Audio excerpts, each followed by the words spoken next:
প্রথমবারের মতো আমরা একটা জয়েন্ট পোর্ট অ্যান্ড কাস্টম যাতে কাজ করতে পারে, যে পোর্টের সমস্যা আছে, কাস্টমসের সমস্যা আছে, আমরা একসাথে বসে সমাধান করতে পারবো।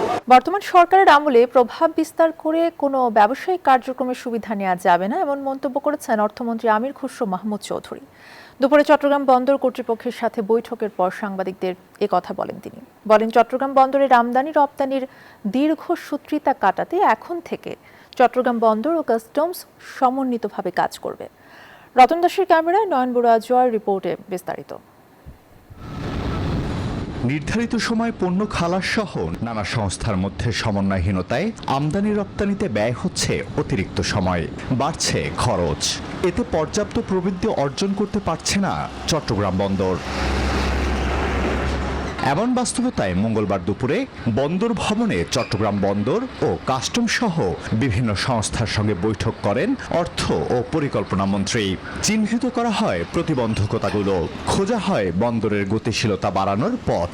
এই প্রথমবারের মতো আমরা একটা জয়েন্ট পোর্ট অ্যান্ড কাস্টম যাতে কাজ করতে পারে, যে পোর্টের সমস্যা আছে, কাস্টমসের সমস্যা আছে, আমরা একসাথে বসে সমাধান করতে পারবো।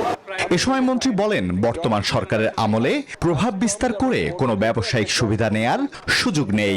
সরকার ব্যবসাকে সরলীকরণে কাজ করছে বলেও জানান মন্ত্রী।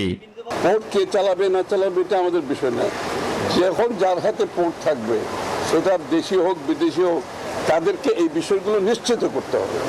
দেশি বিদেশি বিনিয়োগের সমন্বয়ে আরো গতি ফিরবে বন্দরে, প্রত্যাশা বন্দর সংশ্লিষ্টদেরও। আজকে আমরা আনএনিমাসলি একটা ডিসিশন হয়েছে যে চিটাগং পোর্ট এবং কাস্টমসে যেসব সমস্যা আছে সেগুলি সবাই মিলে বসে আমরা সমাধান করব। আমাদের আলোচনা, আমাদের কথাবার্তার ডিসকাশন যদি আমলে না হয়, প্রতিদিনের সমস্যা প্রতিদিন সমাধান হবে। বন্দরের কার্যক্রমে গতি আনতে এনবিআর ও চট্টগ্রাম বন্দর কর্মকর্তাদের নিয়ে একটি কমিটি করে দেন মন্ত্রী।